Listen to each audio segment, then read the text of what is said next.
Hello students, welcome to our online study YouTube channel. तो last video में हमने acidity and basicity के बारे में डिस्कस किया था। अभी हम इस वीडियो में concentration of acid and base ये टॉपिक स्टडी करेंगे। तो जो एसिड्स होते हैं या फिर बेस होते हैं उनका कॉन्सेंट्रेशन हमें कैसे मेजर करना चाहिए, एक्चुअली कॉन्सेंट्रेशन क्या होता है, ये बातें हम यहाँ पर डिस्कस करेंगे। उससे पहले आपको एक एक्टिविटी ट्राई करना है।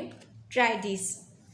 Cut a lemon into 2 equal parts. एक लेमन लेना है आपको, उसके 2 पार्ट्स करने equal. Take the juice of each part into 2 separate beakers. Pour 10 ml of drinking water in one beaker and 20 ml in the second। और फिर उसका जो जूस है वो आपको 2 सेपरेट बीकर्स में ऐड करना है।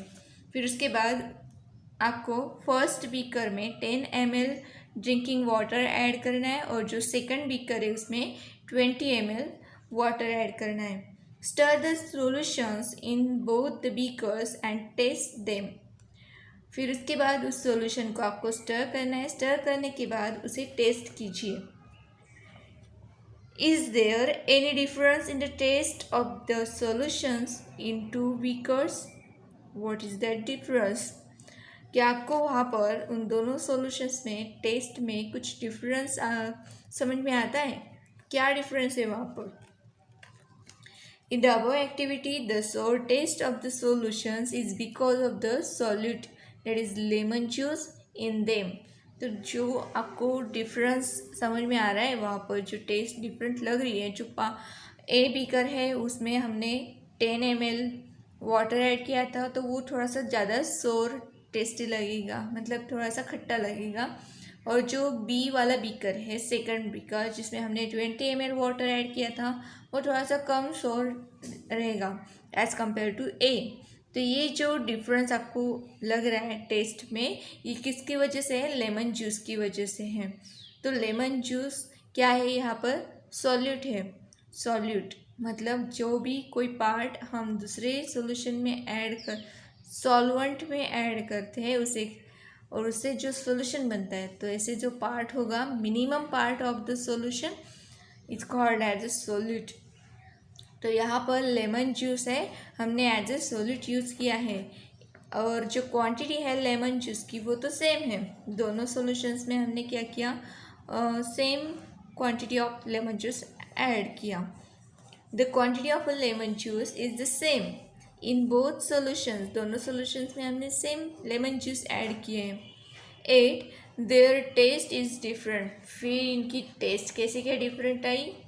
तो इसका रीज़न है आपने जो सॉल्वेंट यूज़ किया वो उसकी क्वांटिटी डिफरेंट है। The solution in the first beaker is more sour than the one in the second. Why is it so? तो ये जो हुआ, फर्स्ट बीकर जो है ए, वो आपको ज़्यादा सोर लगा एज कम्पेयर टू सेकंड। ऐसा क्यों हुआ? मैंने पहले आपको बताया कि हमने ए में 10 ml वाटर ऐड किया और बी में 20 ml वाटर ऐड किया है। तो वाटर क्या है यहाँ पर? सॉल्वेंट है। तो हमने वाटर की क्वांटिटी, हमारा जो सॉल्वेंट है वाटर, उसकी क्वांटिटी चेंज की, इसीलिए हमारा जो टेस्ट है वो डिफरेंट है। Although the quantity of the solute is the same in both the solutions, the quantity of the solvent is different। हमारी solute मतलब जो लेमन जूस है उसकी क्वांटिटी कैसी है? सेम है, मगर जो सॉल्वेंट है उसकी क्वांटिटी डिफरेंट है। Ratio of the quantity of the solute to the quantity of the resulting solution is different. तो जैसे हमने सॉल्यूट की जो रेशियो क्वांटिटी थी, क्वांटिटी जो है सॉल्यूट की, वो हमने चेंज की, तो जो सॉल्यूशन होगा उसका भी क्वांटिटी चेंज होगा। This ratio is larger for the solution in the beaker, in the first beaker, and therefore that solution taste more sour. तो ये जो है सॉल्यूट का जो क्वांटिटी है वो फर्स्ट बीकर में ज़्यादा है, लार्जर है as compare to second, therefore the solution taste more sour. तो सॉल्यूशन जो है वो फर्स्ट बीकर का वो ज़्यादा सोर लगा है। On the other hand, the proportion of the lemon juice in the total solution is in the second beaker is smaller and the taste is less sour. और जो सेकंड बीकर है उसमें जो सॉलिड का प्रोपोर्शन है, quantity है, वो कम है और इसीलिए उसका जो टेस्ट है वो लेस सोर है एज कम्पेयर टू फर्स्ट। तो अभी यहाँ पर देखो हमने क्या किया, हमने सॉल्यूट तो सेम लिया है मगर सॉल्वेंट की जो क्वांटिटी चेंज हुई वो उसकी वजह से यहाँ पर उसकी टेस्ट चेंज हो रही थी। यहाँ पर इसमें बुक में कहा है कि जो रेशो है सॉल्वेंट का वो फर्स्ट सॉल्यूट का वो फर्स्ट बीकर में ज़्यादा है और सेकंड बीकर में कम है। एक्चुअली हमने 10 ml के लिए जितना लेमन जूस लिया है उतना ही यहाँ पर 20 ml के लिए उतना ही लेमन जूस लिया है, तो इसलिए 10 ml के लिए वो ज़्यादा प्रोपोर्शन हुआ है और 20 ml के लिए कम प्रोपोर्शन हुआ है लेमन जूस का। तो इसलिए ऐसा वहाँ पर कहा है कि it is large proportion and in the second beaker it is smaller proportion. The taste of foodstuffs depend upon the nature of the taste-giving ingredients and its proportion in the foodstuff. तो जो foodstuffs होते हैं उसकी जो test है तो उसमें जो कंटेंट है उसके जो इंग्रेडिएंट्स है उसकी वजह से उस foodstuff का टेस्ट भी डिपेंड करता है। अभी लेमन जूस की बात कर लो, अगर हम नींबू शरबत अगर पीते हैं तो अगर हमने लेमन जूस ज़्यादा ऐड किया तो वो सोर टेस्ट लगेगा, शुगर ज़्यादा ऐड किया तो स्वीट टेस्ट करेगा। ऐसे उसका जो इंग्रेडिएंट्स होता है उसकी टेस्ट पर हमारा जो फूड स्टफ है उसकी टेस्ट डिपेंड करती है। Similarly all the properties of a solution depend on the nature of the solute and solvent and also on the proportion of the solute in the solution। तो ये जो हमारी solution है उसकी जो प्रॉपर्टीज़ हैं वो किस पर डिपेंड करती है, nature of solute, nature of a solvent and also on the proportion of the solute. तो जो सॉल्यूट है वो सॉल्यूशन में हम कितना ऐड करते हैं उसकी क्वांटिटी पर भी हमारा जो सॉल्यूशन है उसकी प्रॉपर्टी डिपेंड करती है। The proportion of a solute in a solution is called the concentration of the solution in solute in the solution।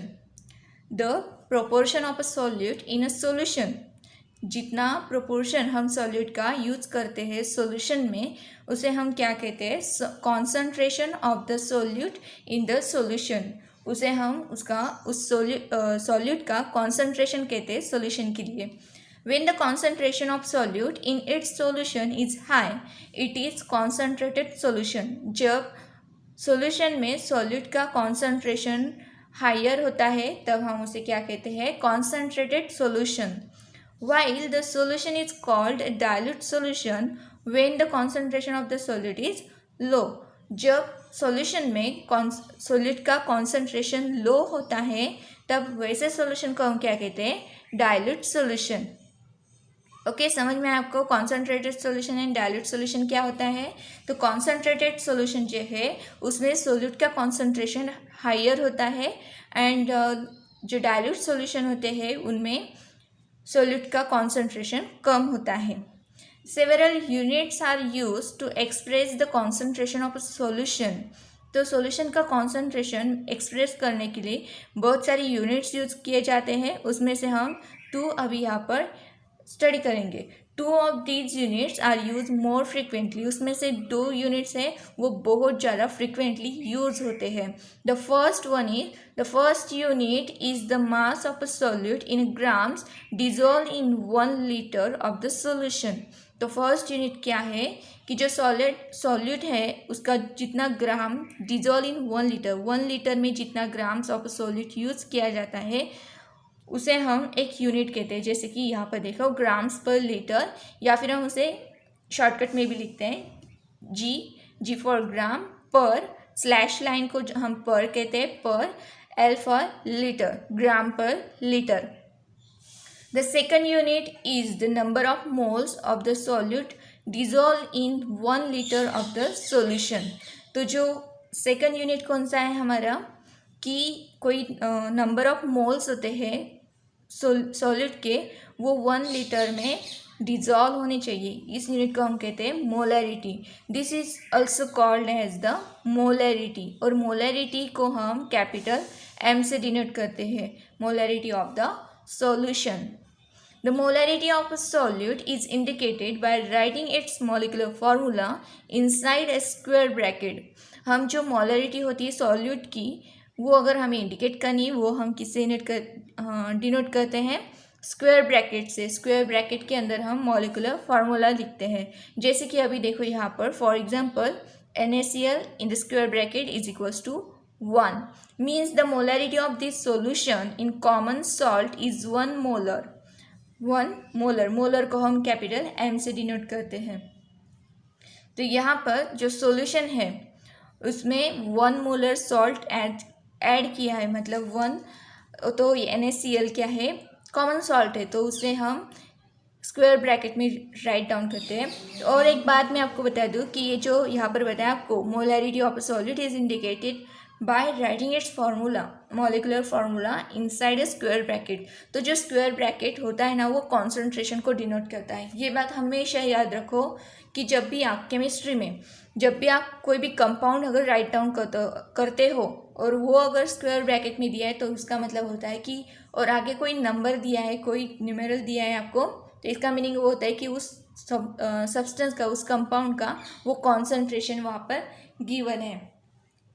Okay, complete the following table of the concentration of various aqueous solutions. तो देखो आगे आपको एक table दिया है, उस table से आपको कॉन्सेंट्रेशन गिवन है और आपको वो टेबल फिलअप करना है।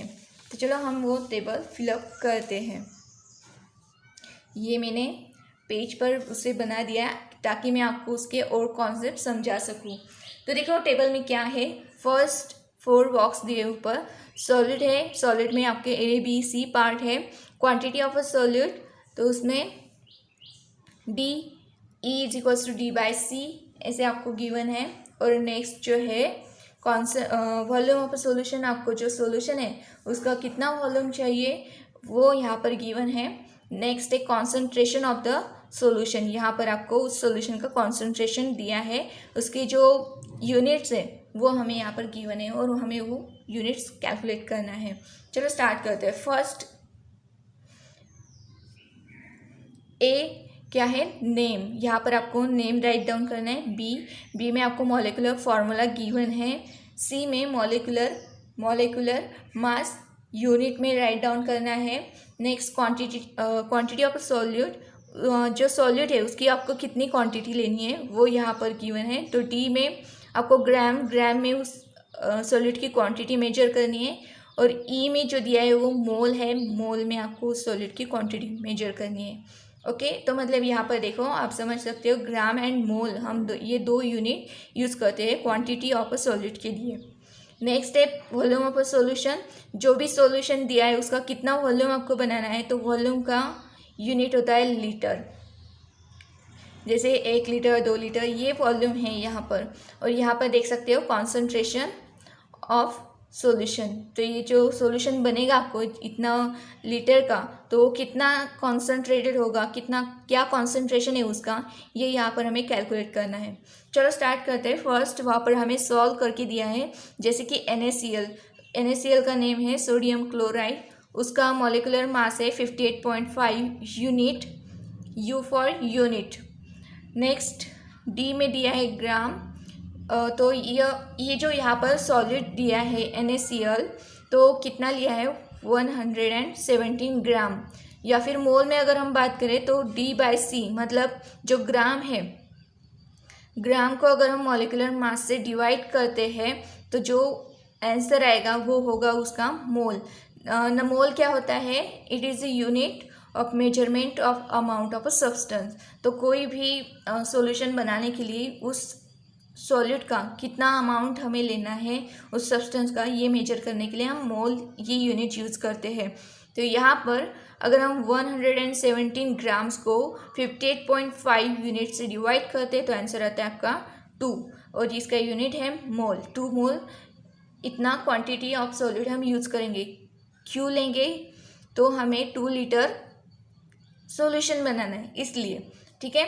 तो यहाँ पर 2 लीटर सॉल्यूशन हमें बनाना है। और फिर उसका जो कॉन्सेंट्रेशन होगा वो हम कैसे कैलकुलेट करेंगे, देखो ग्राम पर लीटर, तो मतलब जो है ग्राम पर लीटर, मतलब आपको डी को एफ से डिवाइड करना है। ये जो डी कॉलम है इसको एफ से डिवाइड करना है। जैसे कि अगर 117 ग्राम्स को अगर हमने 2 लीटर से डिवाइड किया तो उसका यहाँ पर कॉन्सेंट्रेशन आता है 58.5 ग्राम पर लीटर।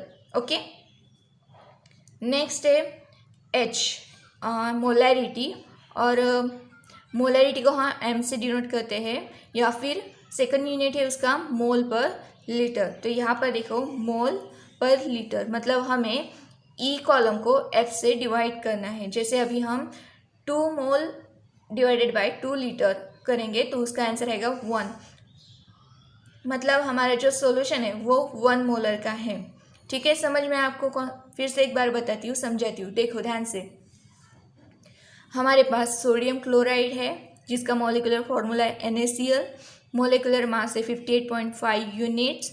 और अगर हमें 2 लीटर का सॉल्यूशन बनाना है और उसका जो कॉन्सेंट्रेशन होगा वो 1 मोलर होगा, तो हमें 117 ग्राम्स ऑफ NaCl लेना पड़ेगा। या फिर अगर हम मोल्स में बात करते हैं तो 2 मोल्स ऑफ NaCl ऐड करना पड़ेगा 2 लीटर सॉल्यूशन में। उसका 2 लीटर सॉल्यूशन बनाने के लिए हमें इतना ग्राम्स या फिर मोल्स लेना पड़ेगा, तब हमारा ये जो ग्राम्स होगा, ग्राम पर लीटर जो कॉन्सेंट्रेशन है 58.5 आएगा, और जो मोलैरिटी है वो 1 मोलर बनेगी। ठीक है, आई होप आपको समझा होगा। चलो हम नेक्स्ट और बेटर अंडरस्टैंडिंग के लिए हम नेक्स्ट प्रॉब्लम सॉल्व करते हैं। क्या है? HCl। तो HCl का नेम क्या है? Hydrochloric acid. Hydrochloric acid. Okay, तो HCl का मॉलिक्यूलर मास हमें कैलकुलेट करना है। आपको पता है मॉलिक्यूलर मास जो होता है वो कैसे कैलकुलेट करते हैं? तो देखो मॉलिक्यूलर मास हमें कैसे कैलकुलेट करना है। तो अभी HCl है, तो HCl में कितने एलिमेंट्स प्रेजेंट है? 2 एलिमेंट्स प्रेजेंट है। कौन कौन से? Hydrogen plus Cl। तो जो हाइड्रोजन है उसका मॉलिक्यूलर मास, ये देखो, ये तो आपको लर्न ही करके रखना है कि जो बेसिक एलिमेंट्स है जैसे हाइड्रोजन है, क्लोरीन है, ब्रोमीन है, कार्बन, नाइट्रोजन, ऑक्सीजन, ये सारे जो एलिमेंट्स है बेसिक जो हम बार बार यूज़ होते हैं, उनके atomic number, atomic mass number, ये आपको लर्न ही करके रखना है। तो यहाँ पर हाइड्रोजन का जो एटॉमिक मास नंबर है वो है 1, एंड क्लोरीन का है 35.45। ओके, तो अगर हम इन दोनों की एडिशन करेंगे तो कितने आएगा? 36.45। तो ये हुआ आपका HCl का मॉलिक्यूलर मास। ये हम यहाँ पर राइट डाउन कर देते हैं 36.45। तो अभी यहाँ पर जो ग्राम गिवन है ना, तो ग्राम एंड मॉलिक्यूलर मास से हमें क्या कैलकुलेट करना है? मोल्स कैलकुलेट करना है। अगर हम 3.65 ग्राम्स को 36.45 से डिवाइड करते हैं तो हमारा आंसर आता है 0.1 मोल। और एक बात हमेशा याद रखो, जब भी आप केमिस्ट्री हो या साइंस हो या मैथमेटिक्स हो, उसमें यूनिट कभी नहीं भूलना है। यूनिट के भी मार्क्स कट होते हैं। यूनिट हमेशा आपको याद रखना है। कोई भी नंबर अगर गिवन है उसमें अगर यूनिट है उसे, तो वो यूनिट हमेशा आपको राइट डाउन करना है। तो यहाँ पर आपका ये सॉलिड की जो क्वांटिटी है 0.1 मोल बन चुकी है। तो अभी आप अगर 0.1 मोल या फिर 3.65 ग्राम्स HCl अगर लेते हैं वो 1 लीटर सॉल्यूशन बनाने के लिए, अगर उसका आपने 1 लीटर सॉल्यूशन बना लिया तो उसके बाद जो कॉन्सेंट्रेशन होगा उस सॉल्यूशन का वो क्या होगा? तो G की वैल्यू, ये जो है ग्राम्स पर लीटर की जो वैल्यू है वो आपको कैसे कैलकुलेट करनी है? D/F से। तो वो कॉन्सेंट्रेशन आप कैसे कैलकुलेट करोगे? तो ये D है ग्राम्स पर लीटर, है ना। तो ग्राम्स वैल्यू जो है that is 3.65 grams divided by 1 litre. तो आंसर क्या आएगा आपका? 3.65 ग्राम पर लीटर। तो ये आपका जो कॉन्सेंट्रेशन है सॉल्यूशन का वो क्या है? 3.65 ग्राम पर लीटर। इस तरह यहाँ पर आपका ये कॉन्सेंट्रेशन हो गया। अभी हमें सेकंड कॉन्सेंट्रेशन यूनिट है मोलैरिटी M या फिर मोल्स पर लीटर। अगर हमें मोल्स पर लीटर कैलकुलेट करना है तो हमें E/F that is this mole divided by litre. तो 0.1 मोल डिवाइडेड बाय 1 लीटर, तो हमारा कॉन्सेंट्रेशन यहाँ पर आता है 0.1 मोल पर लीटर, इस तरह, या फिर हम उसे कैपिटल M से भी डिनोट कर सकते हैं, और ओके कैपिटल M से भी डिनोट कर सकते हैं। तो सेकंड जो है वो NaOH क्या है? Sodium hydroxide. क्या है? Sodium hydroxide.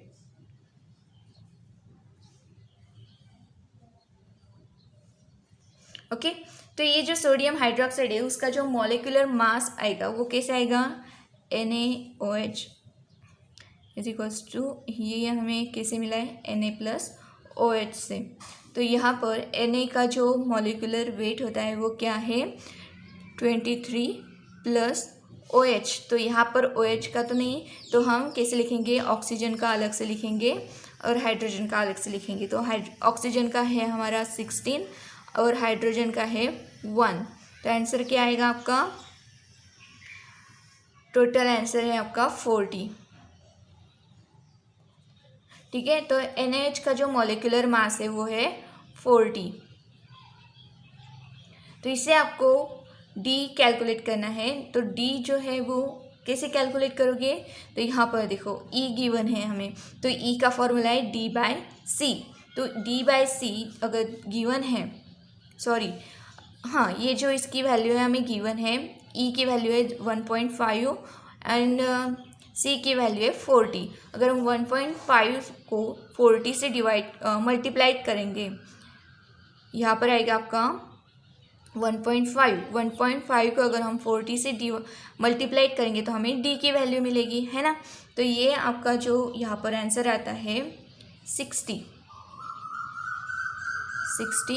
ग्राम,